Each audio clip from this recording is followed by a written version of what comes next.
Ouais. Non, pas tout faire, les autres sont dehors. Alors, donc, la deuxième fonction, c'est l'organisation. Ça va vous demander de faire quoi? De mobiliser les ressources. Pour faire plus simple, ça va vous demander de mobiliser les ressources. Ça va vous demander d'organiser les choses. Donc, le manager doit être chargé d'organiser. Vous devez faire en sorte de mobiliser toutes les ressources nécessaires, faire en sorte que toutes les ressources sont organisées. Donc, ce sont disponibles les ressources financières, les ressources humaines. Vous devez faire en sorte que les collaborateurs qui sont formés, ça fait partie de l'organisation, organiser vos équipes, c'est de faire en sorte que toutes les ressources qui sont nécessaires pour atteindre leurs objectifs sont là, sont en quantité suffisante et en qualité suffisante. Ça fait partie de du management. Ne pensez pas que la formation d'un collaborateur est de la responsabilité des RH. Les compétences d'un collaborateur est de votre responsabilité, chez manager. Ouais. Sinon, les RH vont prioriser les formations qu'ils veulent. Ils ne savent pas quelles sont les contraintes de votre activité, les contraintes de votre service. Ils planifient comme ils entendent. À vous, maintenant, de mettre la pression au RH parce que vous voulez faire une formation ou faire bénéficier une formation à l'un de vos collaborateurs. Donc, vous pouvez, on verra, vous devez soit le coacher, soit le former, mais faire en sorte que les ressources soient optimales. Sinon, c'est ce que les autres vont aller faire. Vous allez vous rendre compte qu'il y a des départements où les gens sont formés, bénéficient des formations, des voyages, et il y a d'autres départements où les gens ne font jamais en formation. Vous n'avez pas remarqué ça? Ouais. Ça dépend maintenant de votre charisme en tant que manager et parfois en tant que leader pour que les choses viennent en votre faveur. Mais vos collaborateurs doivent être formés. Sinon, vous serez en train de tout faire vous seul. Et vous allez vous plaindre que les choses n'avancent pas. Donc l'organisation dépend de vous. Donc ça, c'est un autre point. Ça, je vais vous envoyer. Il y a beaucoup de choses à dire dessus.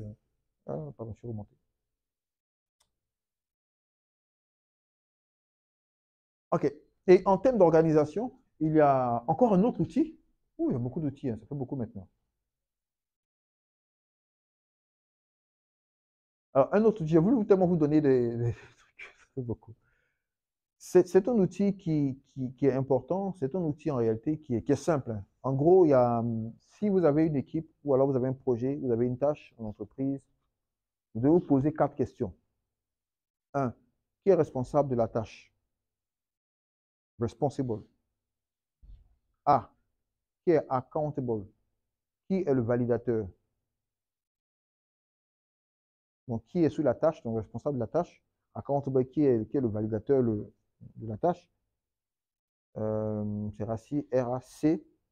Qui est consulted, donc qui est conseiller, qui nous, comment dire, vers qui on part pour avoir des informations, qui est le consultant, qui nous aide, qui nous assiste, qui est-ce qu'on consulte pour nous venir en aide, pour nous partager son expérience. Je lance un projet, j'ai besoin de voir les finances parce que les finances doivent pouvoir analyser pour savoir si c'est rentable. Donc, je dois consulter les finances. Je ne peux pas me lever de moi-même pour lancer euh, un projet qui va demander qu'on investisse. Et puis, I comme inform. Donc, parfois, j'informe l'ensemble des collaborateurs ou la direction générale pour dire que j'ai un projet tel qui va se faire. Même si la direction générale n'est pas concernée, mais il faut quand même qu'elle soit informée. Donc, quand vous avez des tâches ou des projets, faites ça. Utilisez cet outil-là, RACI. Ça va vous aider à ne pas avoir de conflit en entreprise. Parce que souvent, il y a des gens qui font seuls. Ne faites pas seul, ne travaillez pas seul en entreprise, hein. Impliquez les gens. Vous allez voir que les gens vont se sentir valorisés. Vous avez un projet que vous lancez qui a commencé, faites un mail, informez les autres. Informez vos acteurs. Informez-les. Informez-les. Alors, je vous informe qu'on a tel projet. On voulait vous porter l'information avant de commencer. Vous n'informez pas quand vous avez commencé. Vous informez avant. Ça va vous créer de bons amis. De très bons amis en entreprise. Et moi, j'ai eu la chance de rencontrer un ami dans une entreprise. Il y avait 5 minutes. Dans une entreprise. Où j'ai vu que ça, c'était très intéressant. Et très puissant. Je suis entré dans une entreprise où j'étais manager et j'ai un autre ami qui était un manager, qui était un bon communicant et qui était tellement bon que finalement tout le monde venait vers lui. Il était très proche, enfin il est très proche parce qu'il est encore là-bas, il est très proche du DG et tout. Et moi j'étais dans un autre département et Malheureusement, ma hiérarchie ne comprenait pas, c'était une chose que je voulais faire. Et il était également en bonne relation avec ma hiérarchie. C'était un truc croisé comme ça. Alors lui, il comprenait parce que c'est par lui que je suis entré dans l'entreprise. Parce qu'il cherchait un profil, il ne trouvait pas. Donc, mon profil était intéressant, donc c'est par lui que je suis passé. Donc, je voulais apporter la transformation. Mais ceux qui étaient là depuis n'avaient pas la mentalité pour transformer. Donc, on m'a fait appel pour transformer. Seulement quand je veux transformer, la mentalité qui a fait qu'ils n'ont jamais transformé s'opposait à ce que je proposais. donc, du coup, je veux forcer, ça passe pas. Je veux forcer, ça passe pas. Donc, comme je me suis souvenu que mon ami avait une influence avec ma hiérarchie, mais il avait une influence avec la hiérarchie de ma hiérarchie qui était le DG. Donc, quand j'avais des projets qui étaient importants de transformation, je passais par lui. Je lui dis, ah, attention, voici telle chose que je fais, telle chose que je fais. Qu'est-ce qu'on peut faire? Il dit, ok, très bien, j'en parle. Donc, quand ils arrivent à un certain niveau, en réunion, par exemple, en comité de direction, parce qu'ils participaient également au comité de direction, ils abordaient les sujets, et puis il lançait le mot, il glissait le mot. Et puis en comité de direction, il discute. Ah, mais ça c'est bien, ça c'est bien, ça c'est bien, ça c'est bien. Il fait comme si il ne sait pas. Il discute, et puis la hiérarchie prend note. Et puis quand ça revient en réunion, on dit, ah bon, on a telle chose qu'on veut faire. Alors que mon dossier est déjà prêt. Alors que mon dossier est déjà prêt. Ouais. Travail dans l'ombre. Alors que mon dossier était déjà prêt.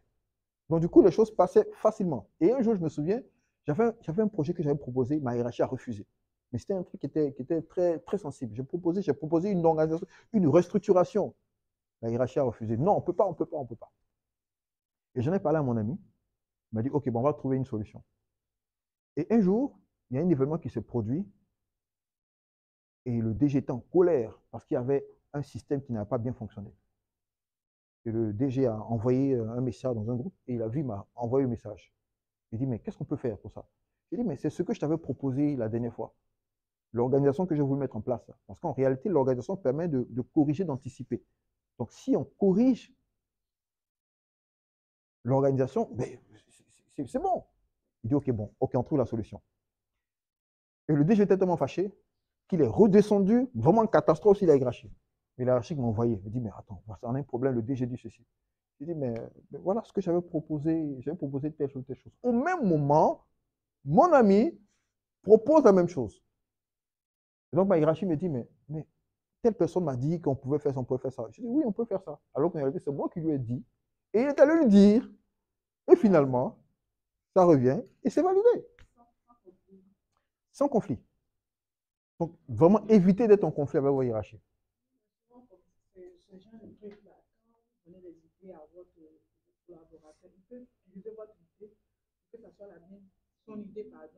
Non, tout dépend de comment vous faites. Non, moi, j'ai jamais eu ça. Non, non, ça dépend de comment vous faites. Non, non, non, non. Ça dépend de comment vous faites. Alors, si vous vous asseyez dans un petit coin, en train de manger dans un petit maquis, vous n'avez pas confiance à la personne, vous en parlez, mais il va prendre, il va dire, non, on ne fait pas ça. On fait pas les propositions doivent être formelles. Si c'est une proposition, vous écrivez, vous envoyez. Si c'est informel, quelque part dans un petit couloir, il va prendre, il dira que c'est lui. Toutes mes propositions ont toujours été écrites. C'est écrit, c'est envoyé, avec des gens en copie. Mais pas en copie pour s'opposer, mais en copie pour dire, chef, on a pensé que... Voilà. Donc, tout le monde sait. Donc, quelqu'un ne va pas venir voler. Voilà.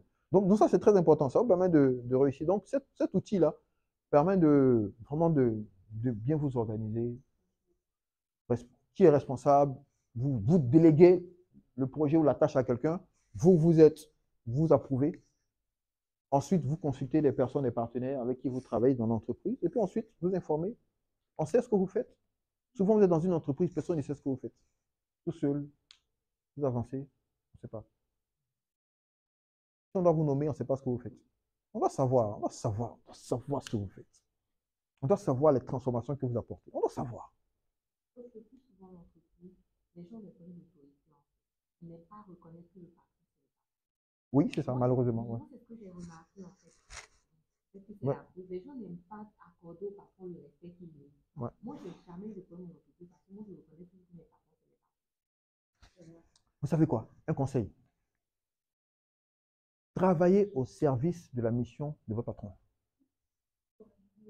Oui. Votre patron, c'est votre chef. Il a sa direction ou il a son département, vous êtes au sein.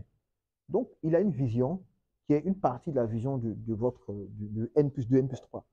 Donc, vous ne pouvez pas être, vous pouvez faire autre chose. C'est de la division.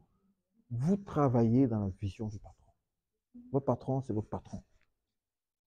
Dans le temps, on finit avec ça et puis on ira à la pause. Dans le temps, je me plaignais quand les ministres disaient, même dans un discours banal, le président de la République, selon la stratégie du président de la République, je disais, mais attends, oh, ça saoule, ça saoule. Ça saoule. Mais ça saoule. Mais après, j'ai compris qu'il faut honorer l'autorité. Vous honorez l'autorité. Vous honorez l'autorité. Donc, si vous avez un projet et que vous venez dire aux gens, même au cours d'une cérémonie, que vous avez eu l'initiative du projet, mais il faut honorer le patron. Et c'est lui qui a validé. Vous pas dire, avec mon équipe, on a pensé, non. Nous avons travaillé avec notre hiérarchie. Tu valides, tu honores la hiérarchie. Ce qui fait que les choses vont être simples. Parce que quand vous voulez montrer que c'est vous, le chef va se sentir en danger. Et vous allez vous-même être en danger.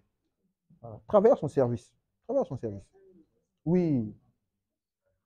Oui, travaillez à son service de sorte que vos collaborateurs voient comment vous êtes au service de votre hiérarchie. Vos collaborateurs se mettront aussi à votre service. Ils vont copier sur vous. Mais si vous êtes en conflit avec l'autre, ils seront aussi en conflit avec vous. Après, des gens vont se... Parce que parfois, on ne sait pas qui est venu de qui. Après, c'est compliqué. C'est compliqué. Mais forcément, un cousin, une cousine. Je ne suis pas beaucoup coupé. Pour être un bon commandant, il faut être quelqu'un c'est ça, exact. Ouais, exactement, c'est ça. Exactement. Pour comprendre, c'est bien ça. Mais c'est ça. Mais c'est ça. Est-ce que vous savez que vous devez, comme il a dit là, manager. Même votre patron, là, il y a une façon de gérer le patron. Une façon de gérer le patron. Ah, tu dois gérer ton manager. Hein. Oui. Oui. Mais oui. Oui. Oui. Est-ce que vous savez même, que vous pouvez vous mettre dans une posture où vous encouragez, vous motivez votre patron? Mettez-vous dans cette posture. Oui. Mettez-vous dans cette posture où vous encouragez, vous motivez votre patron. Quand votre patron, en réalité, vous devez réussir à influencer votre patron. Vous le motivez, vous l'encouragez, vous le félicitez.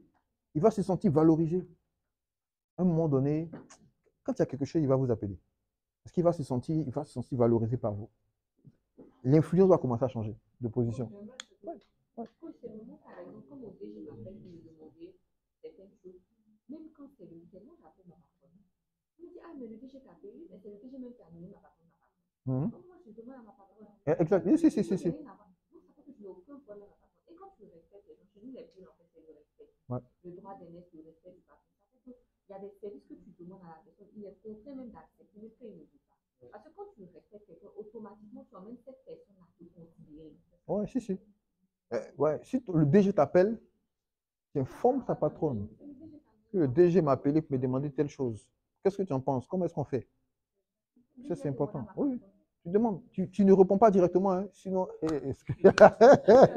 Si tu peux crier. Mon DG vient de dire ça. Qu'est-ce que je fais? Comment on fait? Comment est-ce qu'on rédige? Bon, ok, bon, on y va pour la pause. Il y a beaucoup de choses, mais on y va pour la pause. Oui. En fait, souvent, c'est une situation. Souvent, tu connais, mais tu ne connais pas. Après, ton parcours, on voit son apport.